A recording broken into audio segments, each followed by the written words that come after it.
பாகிஸ்தான் ஒரு நாடே கிடையாது. இது நம்ம எல்லாருக்கும் தெரிஞ்ச விஷயம் தான். பாகிஸ்தான்ல இருக்கிறது இராணுவமே கிடையாது.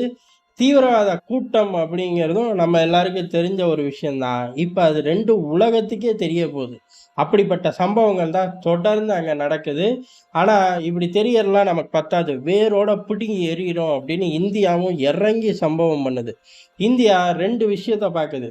ஒண்ணு துருக்கி, சீனா அப்படிலாம் இறங்குன உடனே, அதாவது துருக்கி, சீனா இறங்கி கிழிச்சு புடுவாங்களா அப்படின்னு கேட்டா, துருக்கியும் நேரடியா ராணுவத்த அனுப்ப போறதில்ல. சீனாவும் நேரடியா ராணுவத்த அனுப்ப போறதில்ல. இல்ல சீனா அனுப்புனா சீனாவுக்கு தான் ஆபத்து. துருக்கி அனுப்புனா எர்டோகன தூக்கி கடல்ல வீசிருவாய்ங்க.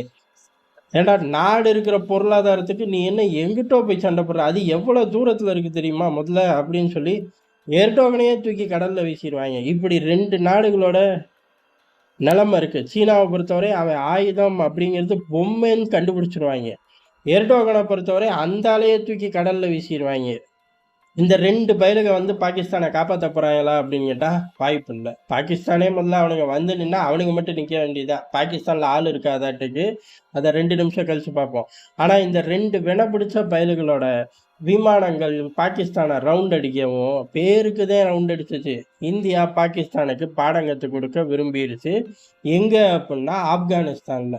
அதாவது பிரச்சனை நம்ம கூட மட்டும் கிடையாது. பாகிஸ்தானுக்கு ஈரான் கூடயும் பிரச்சனை இருக்கு, ஆப்கானிஸ்தான் கூடயும் பிரச்சனை இருக்கு. அதை தாண்டி பலுச்சிஸ்தான்ல பிரச்சனை இருக்கு. அதுக்கடுத்து அவனுங்களோட பங்காளி சண்டை அது நமக்கு தேவையில்லை. என்ன அப்படின்னா தீவிரவாதிகள், பாகிஸ்தான் தீவிரவாதிகள், பாகிஸ்தான் தாலிபான்கள், இப்படி எல்லா பிரச்சனையும் நாங்கள் ட்ரிகர் பண்ணி விட்டுருவோம்டா அப்படின்னு வெளிப்படையா இப்ப தாலிபான்களோட பேச்சுவார்த்தை ரொம்ப தீவிரமா இந்தியா நடத்திக்கிட்டு இருக்கு. இந்த தீவிரமான பேச்சுவார்த்தை அப்படிங்கிறது பாகிஸ்தான் வயிற்றுல புளிய கரைக்குது. ஆனா நீ இப்போ உனக்கு டிக்கெட் கில்ஸ் தரப்போறோம், அதை தாண்டி வேற எதுவும் இங்க மாற்றமே கிடையாது அப்படிங்கிறத இந்தியா ஸ்ட்ராங்கா சொல்லிருச்சு. எந்த காலகட்டங்கிறது ரொம்ப முக்கியம்.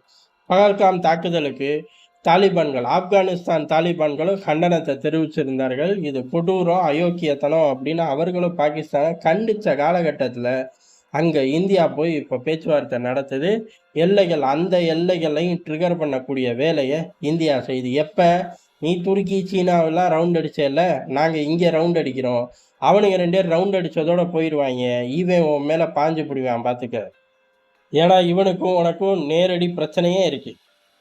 அப்ப இந்தியாவுக்கும் சீனாவுக்கும் சண்டை இல்லையா அப்படின்னு கேட்டா, சீனா அவனுக்கும் நமக்கும் உள்ள சண்டையை தீர்த்துக்க முடியாம நம்ம கிட்ட பல நேரங்கள்ல கெஞ்சி கதறக்கூடிய நிகழ்வுகள் நடந்துகிட்டு இருக்கு.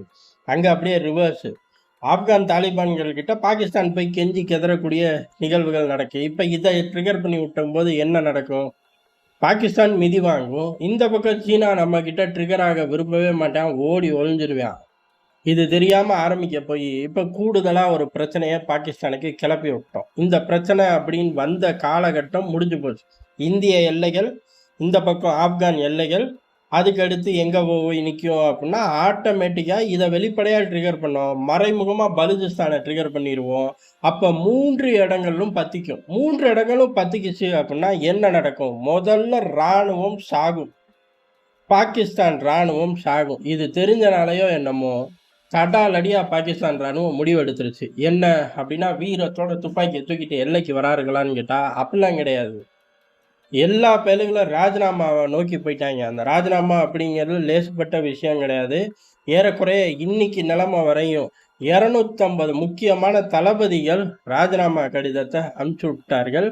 அதுக்கடுத்து ஏறக்குறைய 1000 வீரர்களை தாண்டும் அப்படின்னு சொல்லப்படுது. இந்த எண்ணிக்கைகள் கூடும், குறைய வாய்ப்பில்லை. வருங்காலங்களில் இதுவே அப்படியே ஒரு ட்ரெண்டாவே மாறி போயிருங்கிறது தான் இருக்கக்கூடிய கணிப்பு. காரணம் பாகிஸ்தானோட வரலாறு அந்த மாதிரி. பொதுவாகவே இந்த மாதிரி பிரச்சனைகள்லாம் நடக்கும்போது என்ன ஆகும்? காவல்துறை டக்குன்னு வீட்டுக்கு போயிடுவாங்க, ராஜினாமா பண்ணிட்டு போயிடுவாங்க, லீவ்ல போயிடுவாங்க, இல்லை வரவே மாட்டாங்க. வந்து வாக்கி டாக்கி எடுத்தா தானடா ரிப்போர்ட்டிங்கு, நோ அப்படின்ட்டுருவாங்க. வீட்டுக்கு போனால் வீட்டில் இருக்க மாட்டாங்க. சில நேரங்களில் வசதியான காவல் நிலையங்கள் அப்படின்னா வீடே இருக்காது. எங்கடா அப்படின்னா துபாய் போயிட்டார்கள் அப்படின்னு சிம்பிளாக போயிடும். இது பெரும்பாலும் பலுச்சிஸ்தானை ஒட்டி உள்ள பகுதிகளில் ரொம்ப இயல்பாகவே நடக்கும். ஒரு காலகட்டத்தில் பாகிஸ்தான் முழுக்க நடக்கும், வெவ்வேறு காலகட்டங்களில். இப்போ இராணுவத்துக்குள்ளேயும் நடக்குது. காரணம், இந்திய எல்லைகளுக்கு போனால் டிக்கெட் கில்ஸ் கொடுத்துருவாங்க.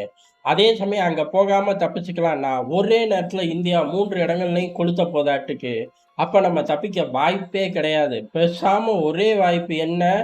ஓடி ஒளியறது. அந்த ஓடி ஒளியறதையும் எப்படி அவனுங்களுக்கு தோணியிருக்கு அப்டின்னா, ஆசிம் முனீர் ஓடி ஒளிஞ்சுட்டான். தளபதி ஓடி ஒளிஞ்சுட்டான். இனி நம்ம இருந்தா என்ன பண்ண போறோம்? நம்மளும் ஓடி ஒளிவோம். ஆனா அவன் நேக்கா ஓடி ஒளிஞ்சிருக்கான். நம்ம அவன காட்டிலும் நேக்குன்னு நிரூபிச்சுருவோம். ராஜினாமா போ! முடிஞ்சத பார்த்துக்க அப்படின்னு சொல்லி போட்டார்கள். இப்ப இந்த ராஜினாமா எல்லாம் நடக்குது.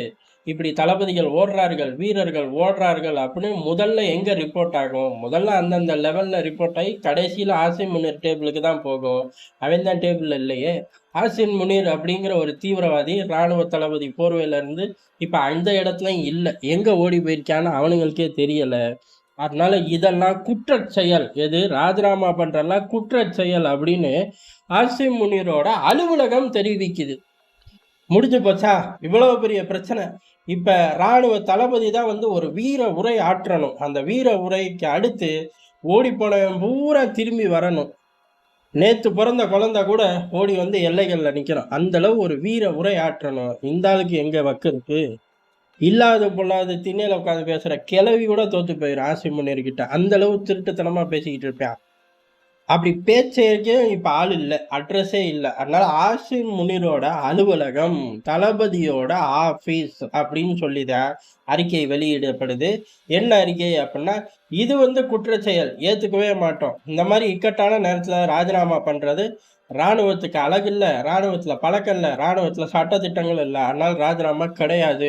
மீறி இந்த மாதிரி லெட்டர் போடுறவனை பூரா புடிச்சு உள்ள போடுவோம். கடுமையான தண்டனை இருக்கும் அப்படின்னு சொல்லுங்கடா அப்படின்னு சொல்றார்கள். ஆனா ஊருக்கே தெரியும் ஆசிம் முனீர் அந்த இடத்துல இல்ல. அவன் ஆபீஸ்ல இருந்து இப்படி தகவல் வருது அப்படின்னு. இந்த தகவலை ஏத்துக்குவாங்களான்னு கேட்டா, இப்படி தகவல் வருங்கிறது ராஜினாமா பண்ணும்போது அவனுங்களுக்கு தெரியாதா? அதனால ஏகப்பட்ட ஆப்ஷனை லோட் பண்ணி வச்சிருப்பார்கள். ஷிஃப்டா பறந்துருவார்கள். அப்ப இந்திய ராணுவம் முன்னேறி போகும்போது பாகிஸ்தான் ராணுவம் பாதி இருக்காது. மீதி இருக்கிறது தீவிரவாத பயலுக.